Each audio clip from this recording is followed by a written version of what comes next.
Before Formula One, there wasn't a world championship, there wasn't a season finale, and there definitely wasn't social media explaining why every driver secretly hated every other driver. There was simply Grand Prix racing, individual races held across different countries, each one carrying enormous prestige. If you wanted to prove your company built the fastest racing car in the world, this was where you did it. Manufacturers like Mercedes Benz, Auto Union, Alfa Romeo, and Maserati didn't just arrive to win trophies, they arrived to prove something. Because in the 1930s, a racing car wasn't just a racing car, it was a rolling demonstration of engineering, an extremely fast, exceptionally loud rolling demonstration of engineering. The better your car performed, the better your engineers looked, which admittedly is still how most car companies prefer to settle arguments. Some of the world's biggest races were already becoming legendary: Monaco, Monza, the Nürburgring, and then there was Tripoli. Hello there, enthusiasts. Vance here. If you've seen my video on the evolution of Formula One, you might remember I briefly mentioned people betting on Grand Prix races. Well, Tripoli looked at that idea and somehow made it even stranger. But before we get to that, we first need to answer a much simpler question. How did a Grand Prix in North Africa become one of the biggest races in the world? The answer starts with Italy. To understand the Tripoli Grand Prix, we need to leave Europe for a moment and head to North Africa, specifically Libya, at the time an Italian colony, which might sound like an unusual place to host one of the world's biggest motor races. That's because it was. Italy had ambitions that stretched well beyond Europe, and motorsport turned out to be a rather effective way of showing them off. So in 1925, the first Tripoli Grand Prix was held. A few years later, a brand new circuit was built beside the salt flats of Melaha. Long straights, fast corners, and enough room for racing cars to ask questions their tires had absolutely no interest in answering. It quickly earned a reputation as one of the fastest circuits in the world, which in the 1930s was generally considered excellent news, unless you happened to be driving. Manufacturers from across Europe began arriving with their latest machines: Mercedes Benz, Auto Union, Alfa Romeo, Maserati. If your car won at Tripoli, people noticed. Because this wasn't some forgotten race on the edge of the calendar, it was one of the events, which makes what happened in 1933 even stranger. Remember that betting joke from earlier? Tripoli took it rather seriously. In 1933, the organizers came up with an idea that sounded brilliant, or completely insane, depending on whether you were organizing it. Spectators could buy lottery tickets before the race, so far fairly ordinary. But after ticket sales had closed, each ticket was randomly paired with one of the drivers. If your driver won, so did you, which meant, for one weekend, buying a lottery ticket was a perfectly reasonable motorsport strategy, at least on paper. The race itself was won by Tazio Nivolari, a man whose talent behind the wheel was almost matched by his ability to appear in stories that sound slightly fictional. The lottery winners walked away with enormous prize money, which would have been the end of it. Instead, people started asking questions. Some believed the lottery had been manipulated, that certain drivers and certain ticket holders had somehow reached an understanding before the race even began.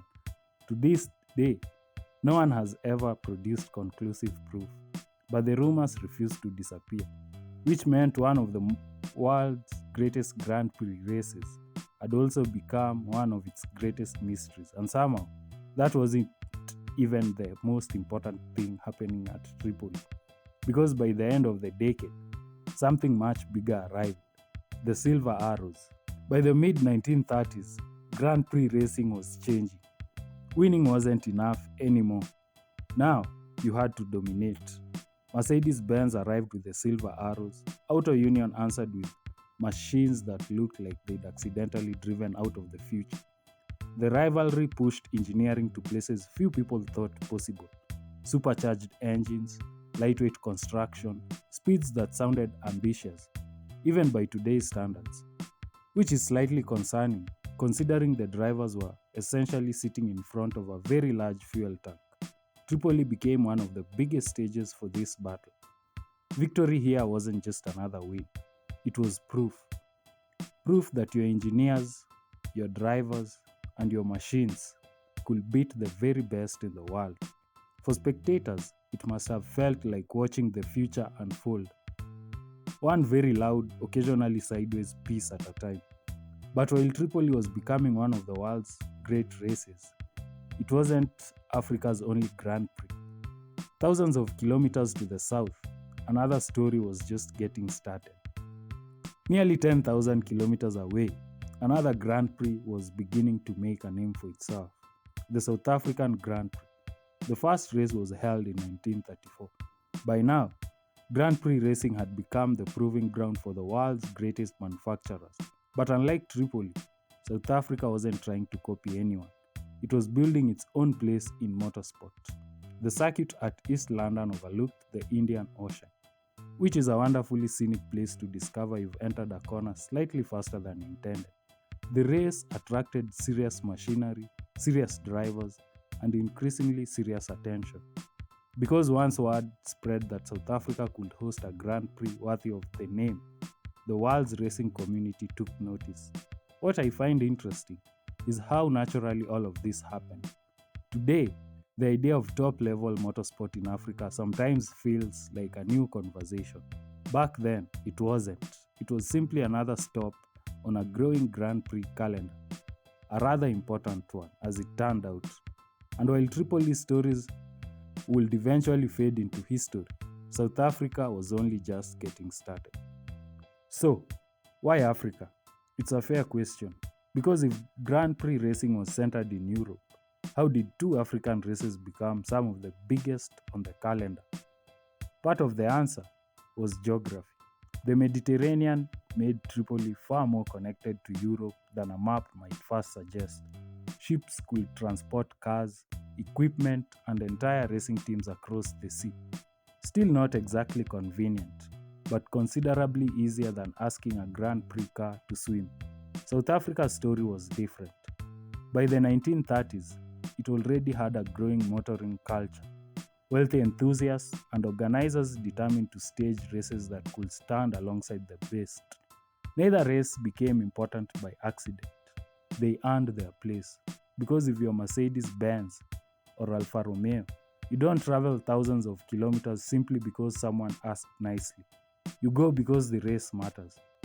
And for a brief moment, Tripoli and South Africa mattered enormously. Then, history intervened in a way that motor racing couldn't simply outdrive. 1939 was the end of an era. The engines fell silent, not because the racing had become any less exciting, but because the world had found something else to occupy its attention. The Second World War brought international Grand Prix racing to a halt. Factories that had once competed to build the fastest racing cars were suddenly building very different machines. By the time racing returned, it was returning to a different world. New priorities, new regulations, new rivalries. And in 1950, Formula One officially arrived. The championship gave Grand Prix racing a new identity. Some races became part of that future. Others stayed behind in history. The Tripoli Grand Prix never returned. Its circuit disappeared. Its place on the calendar became a memory. The South African Grand Prix had a different fate. It survived, eventually becoming part of the Formula One World Championship itself. It's an interesting contrast. One race became a forgotten chapter, the other became part of Formula One history.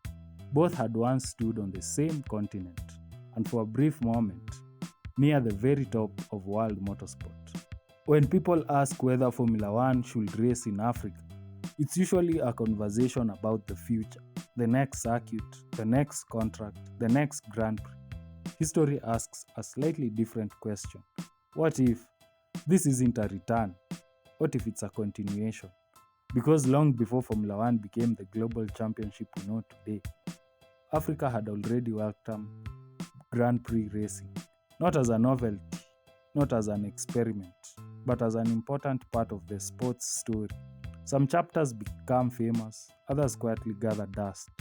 This just happened to be one of them. If you enjoyed this story, consider subscribing.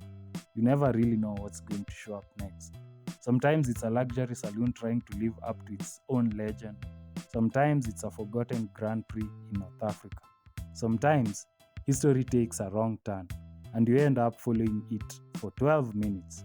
And if you've made it this far, I'm afraid you're part of the problem now. You've started enjoying obscure automotive history. There is no known cure. Anyway, thanks for watching. I'll see you in the next one.